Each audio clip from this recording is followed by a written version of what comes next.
केंद्र से जो फंड जाता था उसमें भी परिवर्तन किया गया है, क्या कहना है? देखिए, मुझे इस बात का बहुत ही दुख है कि ये पार्लियामेंट बना है गरीबों को और देश की जनता का भला करने के लिए।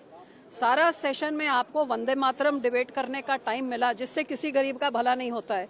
आज आप अखीरले कुछ दिन रह गए हैं, 3 दिन रह गए हैं, और आप ऐसा बिल इसका नाम बदल के आप बताइए गरीब का क्या भला होगा।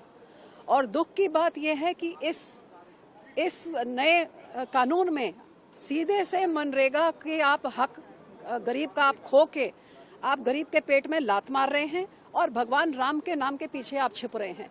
जो गरीब का अधिकार होता है 100 दिनों की मजदूरी, वो उससे खोई जा रही है, क्योंकि जो 90% पैसे यहाँ से आते हैं उसको अब 60% कर दिया गया है।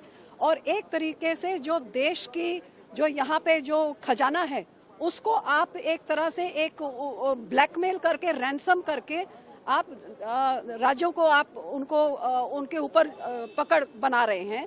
और जब 60% पैसे आप सिर्फ दे रहे हैं 90 की जगह, तो ये बिल्कुल सही है कि राज्यों के पास, जिनके पास पैसे नहीं, उधर मनरेगा खत्म होगा।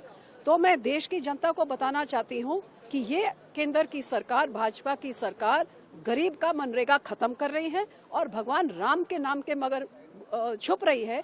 और 125 दिन देने के काम की बात कर रहे हैं मंत्री जी, तो जब 100 दिन ही पूरे नहीं हो रहे हैं, लोगों के पैसे उनको नहीं मिल रहे हैं, फेक कार्ड्स बन रहे हैं, दुनिया भर की इसमें प्रॉब्लम्स हैं, और 125 दिन आप कहां से दे देंगे। और पार्लियामेंट जो ये एक निष्पक्ष, हर एक धर्म के लिए ये बराबर है, वहां पे जब मंत्री जी बोले कि राम राज्य बनाने का, तो एजेंडा इनका साफ हो गया है कि इनको गरीब, मजदूर और माइनॉरिटी से कोई मतलब नहीं है। इनका एक और ही एजेंडा जो चल रहा है वो धीरे धीरे बातें बहा रहा है। तो मैं सख्त विरोध करती हूँ और दुख इस बात का कि आप गरीब को भी नहीं बख्शा और नाम भगवान राम का इस्तेमाल करके कर रहे हैं। इससे और दुख की बात क्या हो सकती है।